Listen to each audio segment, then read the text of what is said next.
अस्सलाम वालेकुम, welcome to my channel family Pakwan with Nika. कैसे हैं सब लोग? उम्मीद है सब लोग खैर खैरियत से होंगे, फिट फाट होंगे, मज़े में होंगे।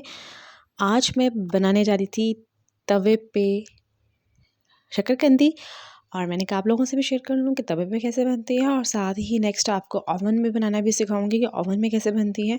तो बहुत ही मज़े की बनती है, और जैसे आपको बाज़ार में मिलती है या लिबर्टी में मिलती है वैसी ही बहुत ही कमाल की बनेगी शक्करकंदी। घर पे 10 मिनट में, 10 से 15 मिनट में आपकी तैयार हो जाती है। तो बहुत ही ईजी है, और मैंने कैसे बनाई आप भी देखें और आप भी इसे खाएँगे, बहुत इन्जॉय करेंगे और बहुत ही देखें यमी यमी देखे मुँह में पानी आ रहा है। चलें स्टार्ट करते हैं। मेरे पास शक्करकंदी थी, बहुत ही हैवी मोटी ताज़ी थी। आप नॉर्मल साइज़ की लीजिएगा, बहुत अच्छी बनेगी, ना बहुत छोटी ना बहुत बड़ी। तो मेरे पास जो अवेलेबल थी मैंने वो ली, और तवे को तेज़ आंच पे रख दिया, धोकर वॉश करके, और अच्छे से शक्करकंदी धोकर उसी को मैंने तवे के ऊपर रखा, और हल्का सा छट्टा लगाएंगे पानी का। पानी बहुत ज़्यादा क्वांटिटी में नहीं डाला, ये मैंने ज़्यादा डाला था, आप थोड़ा कम डालिएगा।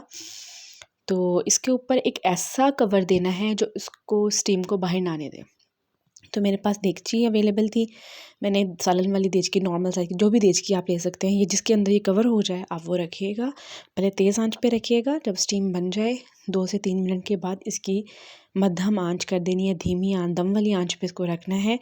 10 मिनट बाद चेक कर लीजिएगा, लेकिन इसको मैक्सिमम आप 10 मिनट में तैयार हो जाती है, लेकिन अगर ना हो तो आप उसको मज़ीद स्टीम पर रहने दीजिएगा। उसके बाद जब आप देखेंगे बहुत ही कमाल की, जैसे बाज़ार में लुक आती है ना, तवे पे पड़ी होती है और गरम गरम आपको सर्व कर रहे होते हैं, सेम वैसे ये देखें।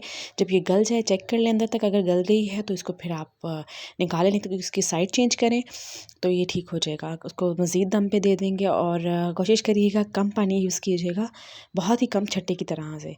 तो इसको पील ऑफ कर लेंगे, बहुत गर्म है तो इसलिए, लेकिन ईज़िली इसका जो है छिलका उतर रहा था, तो इसको छिलके को उतारिएगा आराम से, और उसके बाद थोड़ा ठंडे होने का वेट कर लें। बेशक एक अगर गर्म गर्म खाना चाहते हैं, देखें बहुत मुश्किल से मैंने इसको पील ऑफ किया, लेकिन बाद में मैंने जो मज़ीद और बनाई थी शक्करकंदी, सबको पील ऑफ किया, ठंडा करके कटिंग करके क्यूब्स में, मसाला छिड़का, चाट मसाला, ऊपर से इमली की सॉस डाली, और बहुत ज़्यादा, और बहुत ही कमाल की, जैसे आपको बाज़ार में मिलती है बिल्कुल वैसे ही बनती है, और इसे बनाएगा झटपट में रेडी हो जाती है। बहुत ही यम्मी सर्दियों की सौगात है, तो इन्जॉय कीजिएगा, मुझे अपनी दुआ में याद रखिएगा। मिलती हूँ नेक्स्ट रेसिपी में इंशाल्लाह ताला। टेक केयर, अल्लाह हाफ़िज़।